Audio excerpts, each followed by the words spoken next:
What's going on, guys? We're back in the garage today for part 2 on this project YFZ. If you guys caught part 1, we removed the engine from the quad.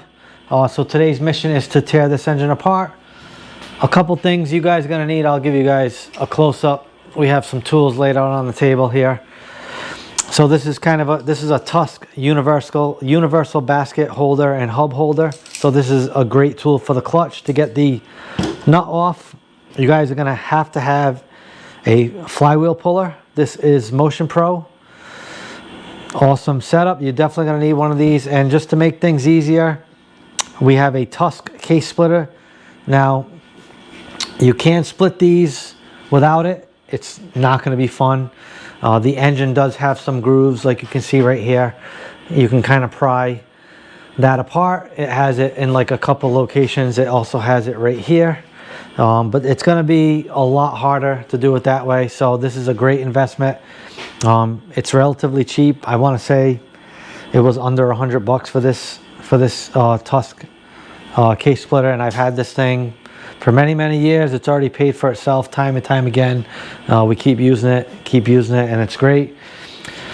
Once we get this torn down, we will send the head to B&R to get a full service. And then, like I said in part 1, we do have like 90% of the parts, so we can get going right away on the rebuild. That will be in part 3. So let's get this engine torn apart. All right, guys, so what I'm gonna do first is I'm just gonna take off this breather tube.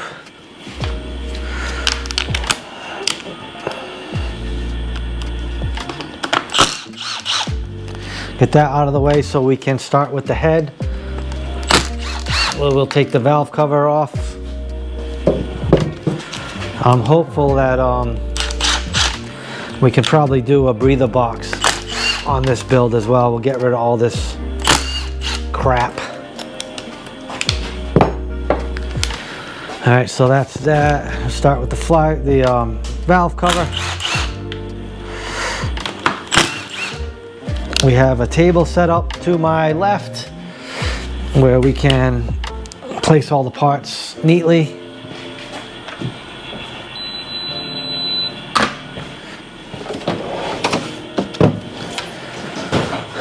Get a rubber mallet.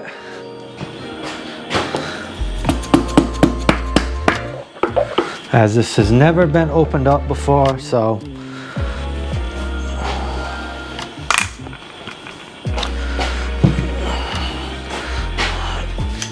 what I like to do, like this screw, I'm just going to put right back in. We're also going to get rid of the shifter.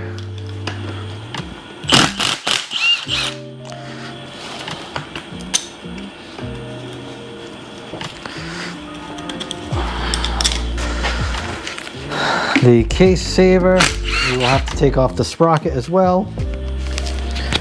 I'm going to try to talk him into updating this to a gland, because this stock one, you can see it's not going to do anything. If the chain does snap, this thing is going to absolutely get obliterated. So we'll try to talk him into spending a few bucks on that.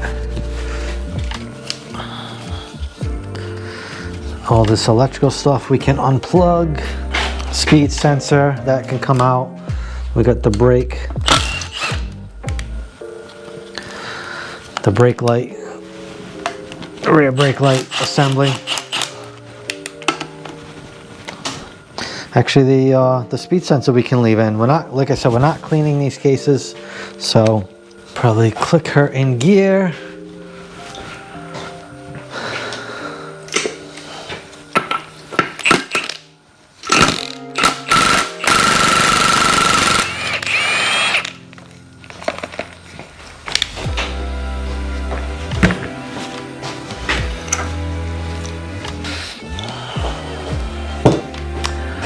All right, we can loosen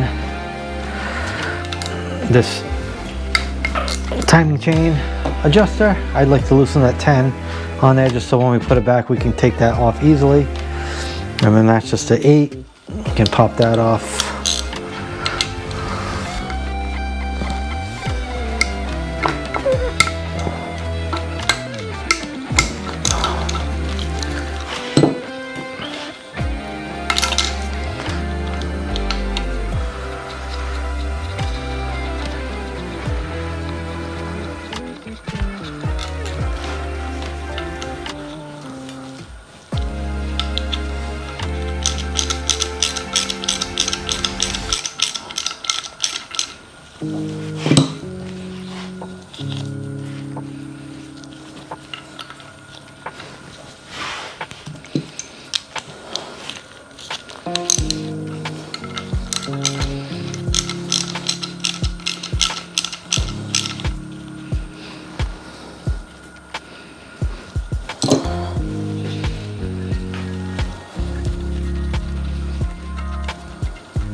Then we can take care of the cam cap bolts.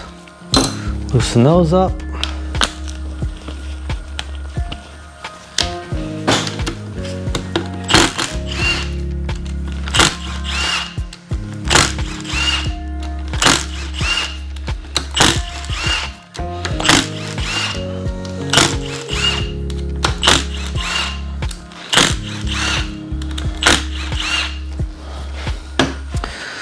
I will also just loosen the timing plugs, just so when we go to put it back together, those are loose. And make it easier when we go put it in time, these will be loose. This one is probably gonna strip. We'll probably try to change these. Yep, those strip. So I'll have to grind this one down and try to extract it. These things are very, very soft. They strip out super easily, so we'll probably replace those with some 38 Motorsports ones.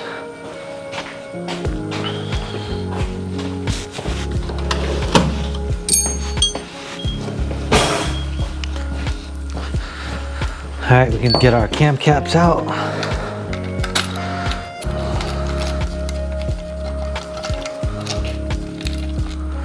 Make sure this guy doesn't fall in the engine. If it does, you will have to go after it.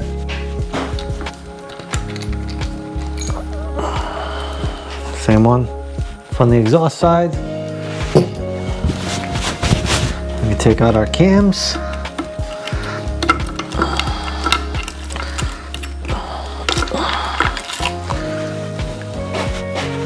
All right, we got two 8mm bolts on the head. We're just gonna get those unscrewed.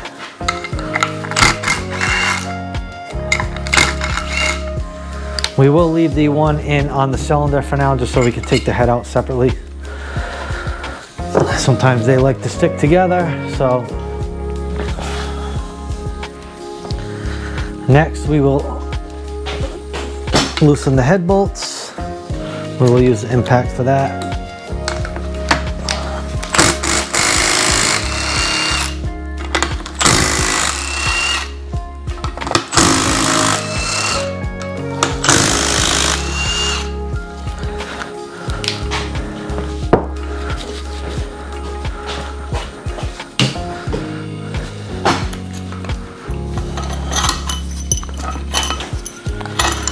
Now you will have to just get a magnet, because the washers that are on the inside of the head will stay kind of down inside the head. So just get a magnet. You can see there's one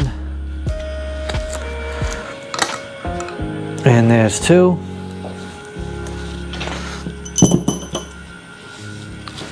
Now we should be able to pop the head off. Probably gonna have to give it some taps, because like I said, this is a 2010, never been opened up before, so you can kind of hit it. There we go, it's coming.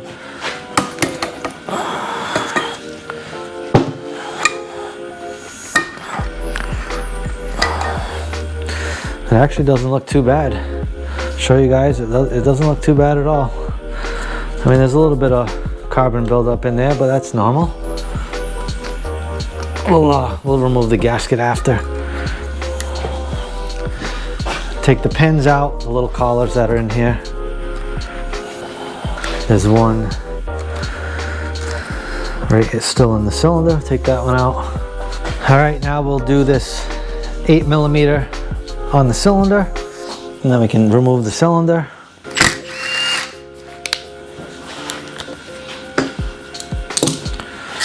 This should hopefully, yep, this come right out.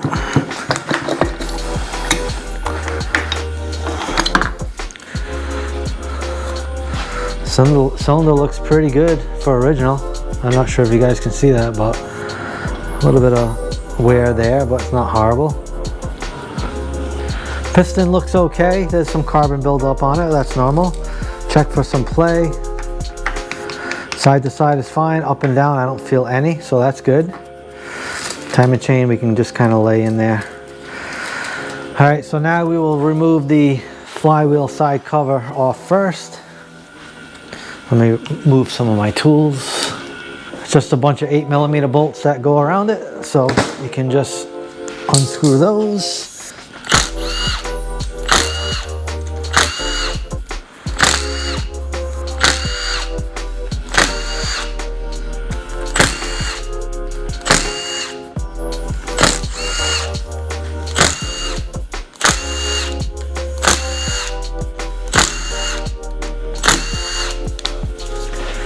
Now what I would suggest, guys, what I like to do is I like to use baggies, lunch bags. You can put all the bolts in a bag and label them.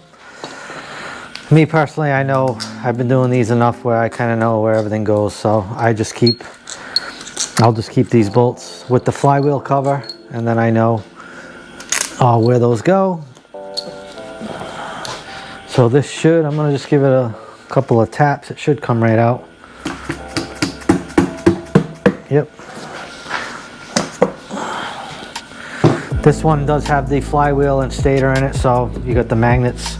So it is, it's kind of like stuck on there, but if you kind of just rock it back and forth, you can get it out. See the gasket just ripped apart. We will be changing all the gaskets, so nothing to worry about with that. Inside of this thing looks really good, very clean. We will probably update the flywheel bolts since we're into this thing this deep, but not bad for a 2010. No issues with the flywheel bolts shearing off. I'm not sure if that's something that might have changed over the years. If you guys are familiar with these things, you know that the newer ones, these bolts can shear off. So we have a 17mm for the flywheel nut. Unscrew that, and then we can get our flywheel puller.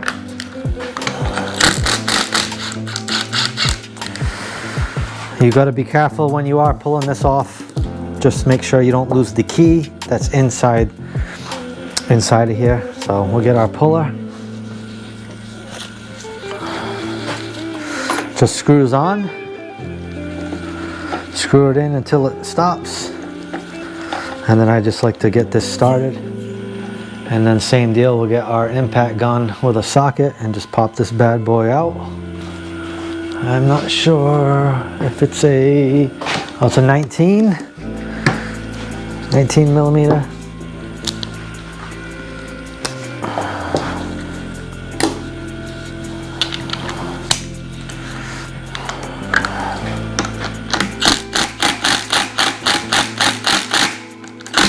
There we go, just popped out.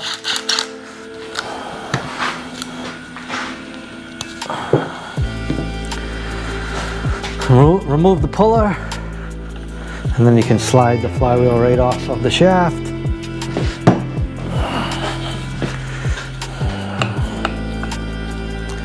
It will separate from the starter clutch, which is fine. You can put it back together after.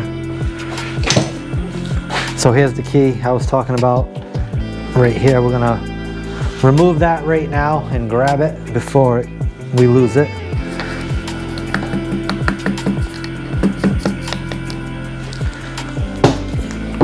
So what I like to do is, since we have a nice magnet right here, I just stick it right inside there, and I do the same thing with the nut and the washer. It's not going to go anywhere. So a nice little trick for you guys. And we can remove this gear. We will remove the timing chain, 2 5mm Allen heads.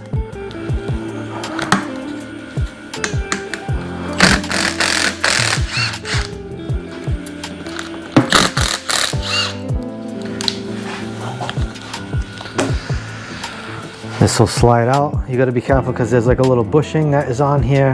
I'll show you guys that. That sits inside of that. So just make sure that that stays together.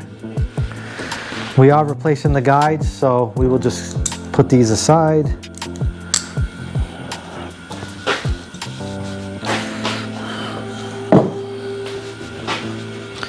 Timing chain can come out. Just drop it right in. Get some slack, and then you can pull it over the shaft and pop it out. Easy, easy. All right, so what we're gonna do carefully without making a crazy mess is we're gonna try to, there's definitely some oil left in here. We did try to get most of it out, but you always have a little bit that kind of gets stuck in the cases. So we'll try to empty out the cases as best we can, just so it's not super messy, you know, when we split the cases, because it's usually a good amount of oil. So we got a little container.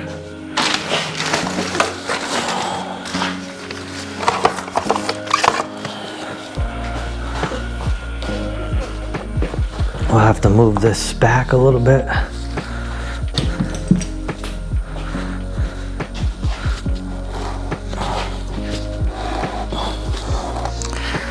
Kind of just sit that right there and just grab the case and just angle it over. You can see it's already coming out.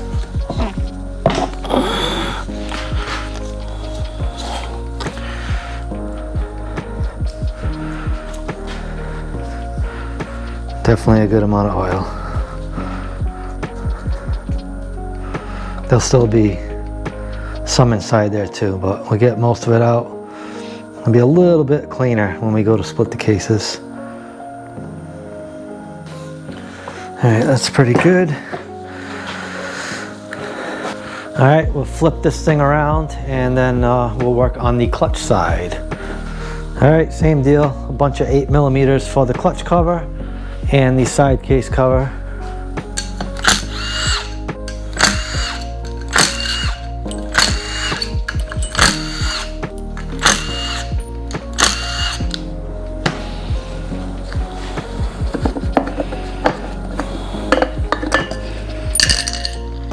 Make sure you grab the pins in the cover so you don't lose them.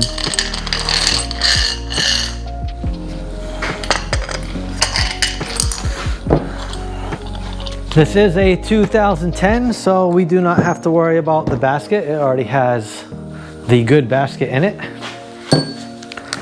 So next we'll do the pressure plate. That's 10mm.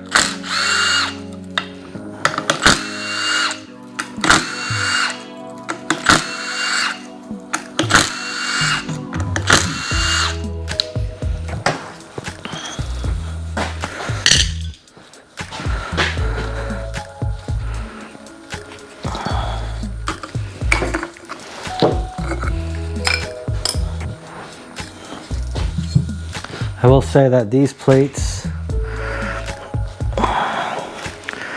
look a little smoked. They don't smell too bad, but they're definitely dark. So I like to use just a pick. We can take out, actually we can take out the whole hub. And this way we can just leave it all together.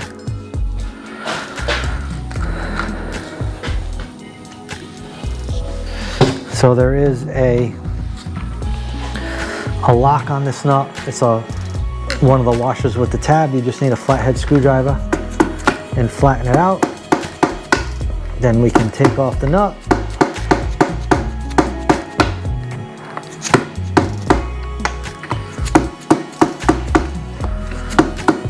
That looks pretty good. It's a 30mm. In case you are wondering, for the hub nut.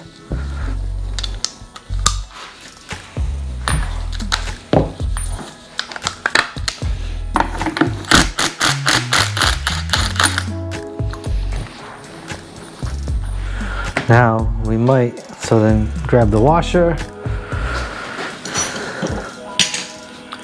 Hopefully we can. Yep, that'll come right out, so we can take the whole pack right out. Take the washer. You just got to spin it so it goes on the gear, and then we can take the basket out. Now we can work on this outer clutch cover. A bunch of 8s.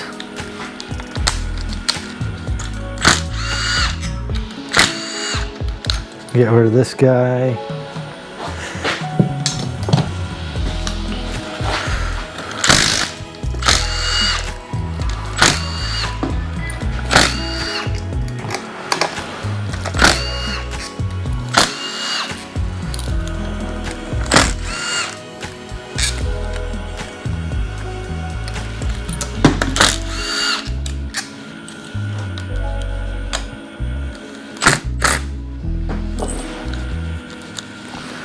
Need an extension for that one.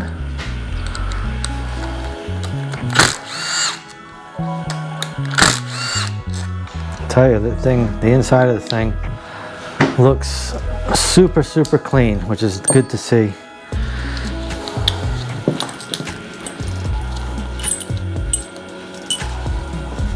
All right, this comes right off, nice and easy. That's nice. Same deal, make sure you grab the pins. There are two right there, and then this little collar for the water pump. Make sure you grab that stuff, don't lose it.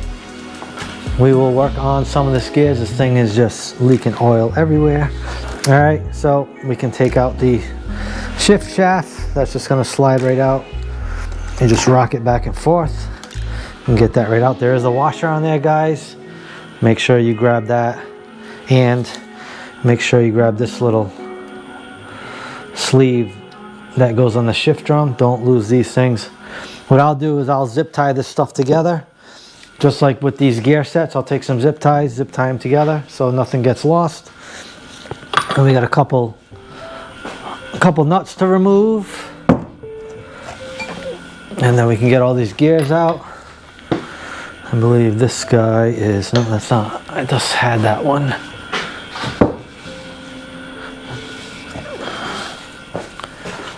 That might be that one.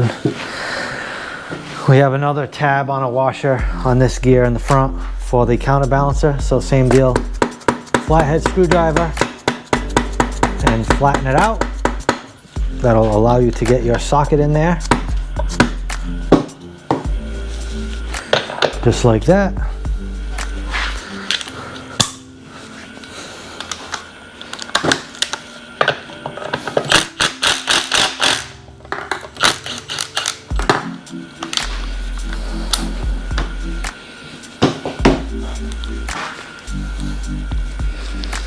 Stuff is slippery from the oil on my hands. I can't get the friggin' adapter out. All right, that's that guy. Let me get this first. This will just slide right out. So make sure you do not lose this washer. So what I'll do is after I'll take a zip tie. I'll zip tie these all together. Same with these two gears and the nut.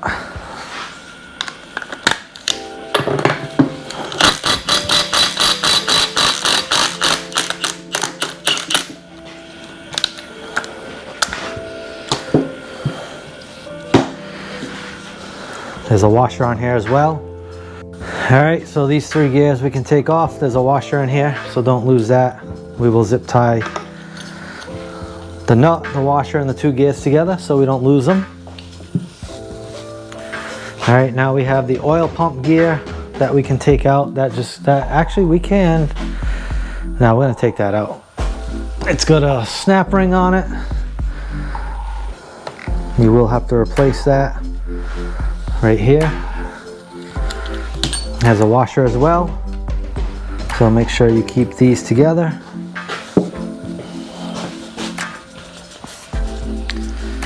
All right, we are just about ready. We're gonna remove the starter. That's two 8mm.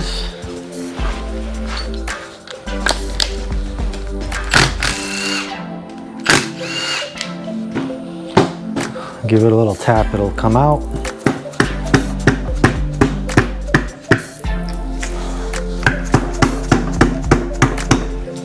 Or not. It's got an O-ring on it, so there we go, we got it. All right, we can set this down and get ready to split these cases. Flip this guy around. I'm gonna put my little oil pan under here just to catch any more oil that might be in the cases. All right, so we got that nice and flat. All right, so we will remove all the Allen bolts.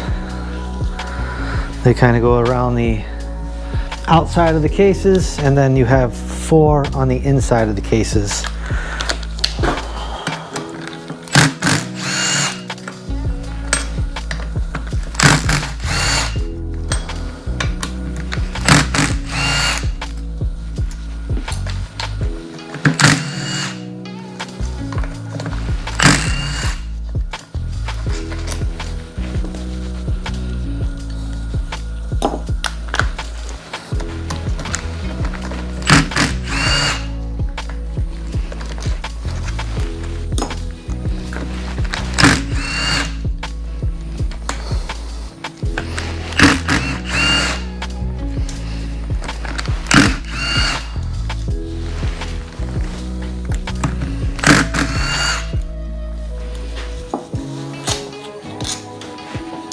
can see the oil coming out. There's still a little bit of oil inside these things.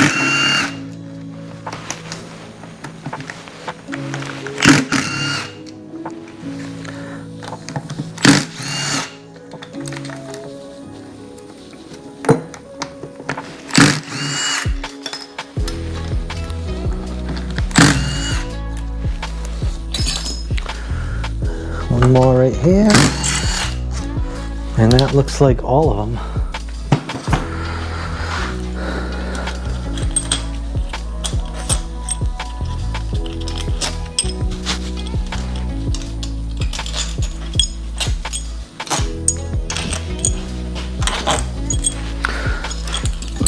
Put these aside on the table and take the counterbalancer out, get that out of the way, and we'll set up our case splitter.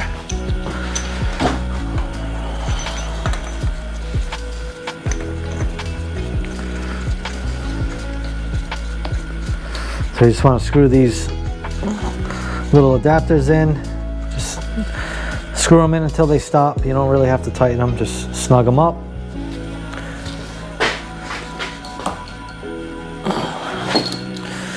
And then we have this adapter for the flywheel. That's going to just screw on there. Same deal, hand tight. All right, get this thing started.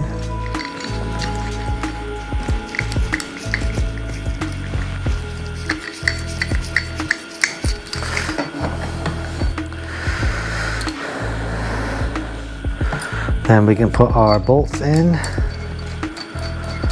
So I just put spacers on this because, as you can see, this thing, each one of these is a little higher from these adapters. So I just put spacers so it can be even. When we start pulling up on it, it'll lift this thing evenly. So like when I lift up on it like that, we'll get these down as much as we can. I might have to put 2 on this one too. Yeah, we gotta put 2. I think we gotta put 1 more on that one too.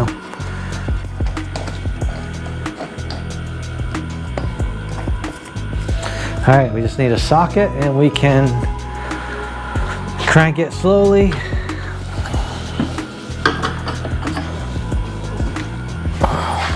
Put a little pressure on it, and then we can give it a couple taps, and then hopefully it will pop open easily.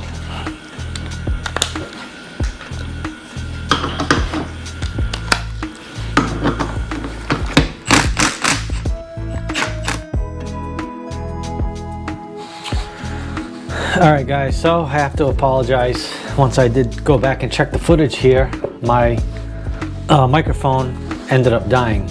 I run the Rode Wireless Go 2, and the receiver had died. I didn't realize it until I went to check the footage. So we just got to do a voiceover on the last 10 minutes or so. So you can see that I just started to screw down the case splitter, and this thing is seized together pretty good.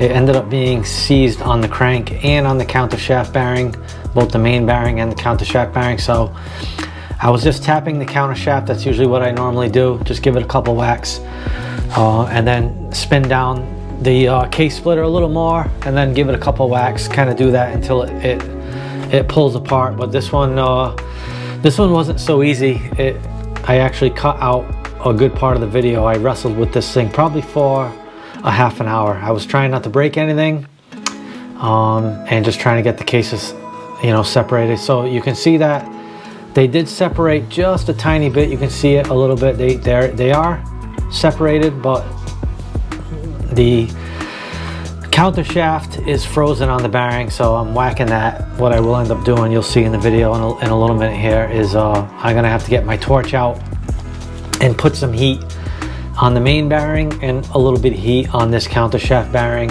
and eventually I do get it to break free. But I will say that this one definitely fought me a bit. This was a 2010 engine, like I mentioned before, so this thing has never been opened up, so I don't see this being like unrealistic for this happening to an older engine. You might just have to work a little harder to get them separated.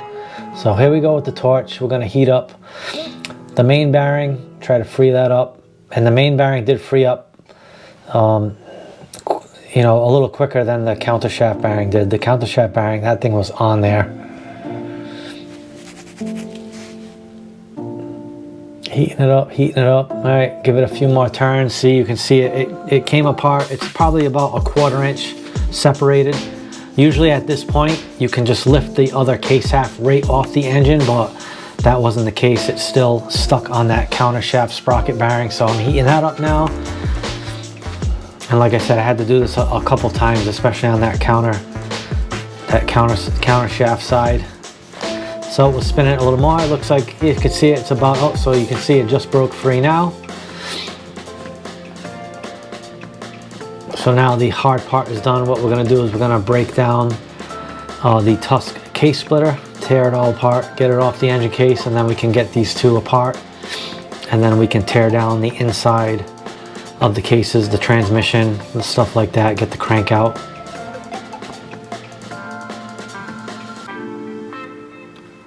I will say the Tusk case splitter is a great tool to have. Even if you're only doing this one time, it's worth the money. I've used this thing a ton of times and it's paid for itself over and over again. I've had people on other social media platforms where I post shorts videos like TikTok and even on Instagram and Facebook on Reels, but mainly on TikTok, where people are like, oh, you don't need the case splitter, I can do that, and the cases just fall apart. Well, I can tell you right now that doesn't happen, at least with the YFZ450 engines. There are tabs around the sides that you can kind of hit and pry apart, but if it's an older engine, it's not going to happen. I don't care, you know, I don't care what you have. It's not gonna, you're gonna do damage to the cases if you try wedging something in there and prying it open. So I don't even bother. Now, I've never split like a TRX engine. A TRX engine has a gasket between the cases, so that one might come apart a little easier. I'm not sure, I've never done one, but I can tell you with the KFX engines, the carbed YFZ engines, and the EFI YFZ engines and LTR engines, I've always had to use the case splitter. So, all right, we got the halves separated, checking that out. This thing was super clean, guys. There was pretty much no debris on that, the oil screen down there. No debris, very little gasket maker, a couple little strands, but nothing like we've seen in the past on other engines that have been rebuilt. So definitely nice to see the factory job. We just pulled the crank out. That came out nice and easy on the other side of the case, which was surprising. Now we just got to pull the transmission out. All that stuff just slides out. It's pretty easy. We're going to pull the pins out for the shift forks, and then you can pull the actual shift forks out. There's one there on the left and there's two on the right.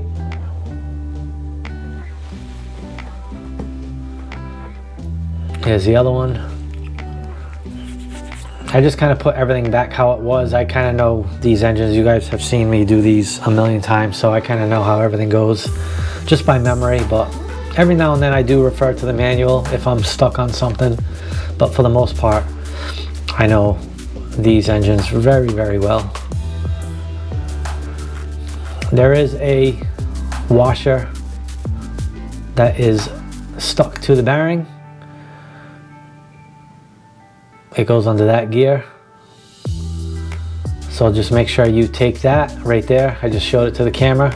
Don't forget that. You will need that to put it back in. Otherwise, the transmission will end up binding if you don't put that washer in. So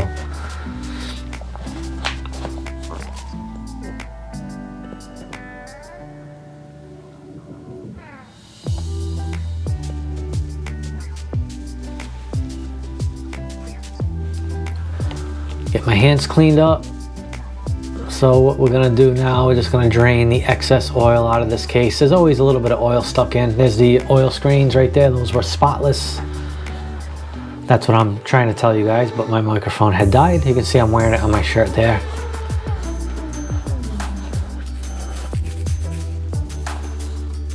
that was the little ball that goes in the clutch push rod that had fallen out when I put the case on its side. We'll make sure you save that.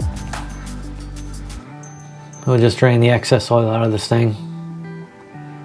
It's kind of crazy how much oil gets trapped in the cases, in these little pockets that are in the cases, that doesn't drain when you do an oil change.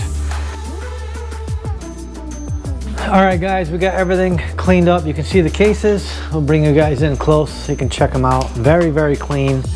There's hardly any extra gasket maker. Little tiny pieces like this, which is not bad at all. The screen was absolutely perfectly clear. There's a little bit of, I don't know, there's a little, we'll blow this out. We're going to take the shift drum out, the oil screen out. This way we can get all the bearings out. This one, the counter shaft one, that thing was seized in there pretty good. You can see the end of the transmission, all the friggin' nasty gunk on there. So we'll clean that up, change all the bearings, see all the parts here. We'll put the cams and the cam caps back in the head. We'll send that to B&R so that can get going. And then we will be ready for part 3. So we'll probably do part 3. We'll do the bottom end in part 3. And then we'll do part 4, top end, firing her up. And then we might do some in-between stuff. I might show you guys like the stem bearing. I might not. Maybe you guys, if you guys want to see that, leave a comment and let me know. Otherwise, we might not even bother filming it. But that's going to be a wrap for this one, guys. As always, thanks for watching. Make sure you give me a thumbs up. That helps a ton. Drop a comment. Let me know what you think so far of this engine rebuild. And if you're not yet, please subscribe. And we'll see you on the next one, all right? Peace.